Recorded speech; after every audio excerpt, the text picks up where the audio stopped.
সেদিন সকাল সকাল বেরিয়ে পড়েছিলাম মায়ের কাছে যাওয়ার উদ্দেশ্যে। আর এই যে আমার বান্ধবীও চলে আসে, তো দুজনে মিলে গাড়িতে উঠে পড়ি। Hello everyone, welcome to my page Chupkatha and welcome to my new blog. গত মঙ্গলবারে আমি আর আমার বান্ধবী চলে গিয়েছিলাম মায়ের পূজা দিতে।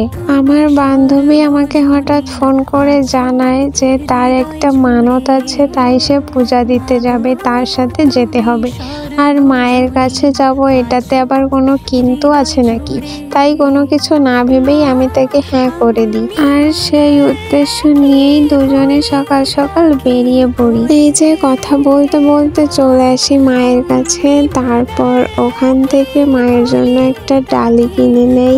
তাছাড়া ওর মানত ছিল শাঁখা সিঁদুর আর শাড়ি, তো ওখান থেকে ও শাঁখা সিঁদুর কিনে নেয়। আর আমাদের বাজার থেকে আমি আগেই শাড়িটা কিনে নিয়েছিলাম। তো তারপর এগুলো নিয়ে আমরা মন্দিরের ভিতরে চলে যাই। আর যে দেখি পুরোহিত দাদু অনেক আগে থেকে পূজা শুরু করে দিয়েছে, তো আমরাও যেয়ে যথারীতি বসে পড়ি। একটু পরে দাদু মায়ের আরতিও শুরু করে দেয়, তো সেটা মনোযোগ দিয়ে দেখতেছিলাম।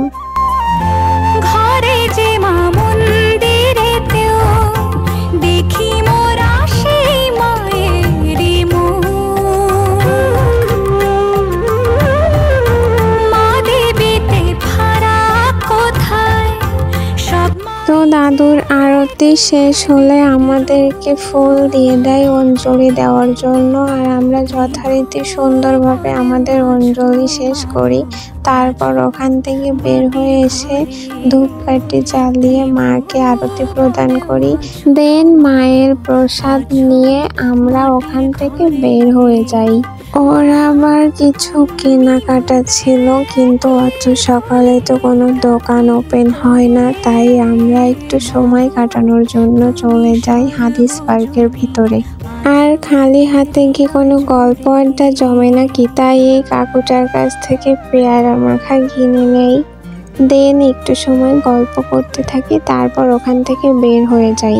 আর ওখান থেকে আমরা সোজা চলে যাই হকার্স মার্কেটের ভিতরে, কারণ ওখানে ওর অনেক কিছু কেনাকাটার ছিল। তাই এই যে এই কিউট কানের দুলটাও কিনেছিল, আরো অনেক কিছুই কিনেছিল, কিন্তু সেগুলোর ক্লিপ আমার নেওয়া হয়নি। তো ওর কেনাকাটা শেষ হলে আমরা ওখান থেকে সোজা চলে যাই 250 বেড, কারণ ওর বর ওখানেই ছিল। তারপর দাদার সাথে একটু দেখা করে দেন ওখান থেকে আমরা বাড়ির দিকে রওনা দেই। এই ছিল আমার সেদিনকার ভিডিওটি কেমন লাগলো সবাই জানিও। কিন্তু আজকের মতো এখানেই শেষ করছি। দেখা হবে আবারও নতুন কোনো ভিডিওতে। ততক্ষণে তোমরা সবাই ভালো থাকো, সুস্থ থাকো। আজকের মতো এখানেই, বাই।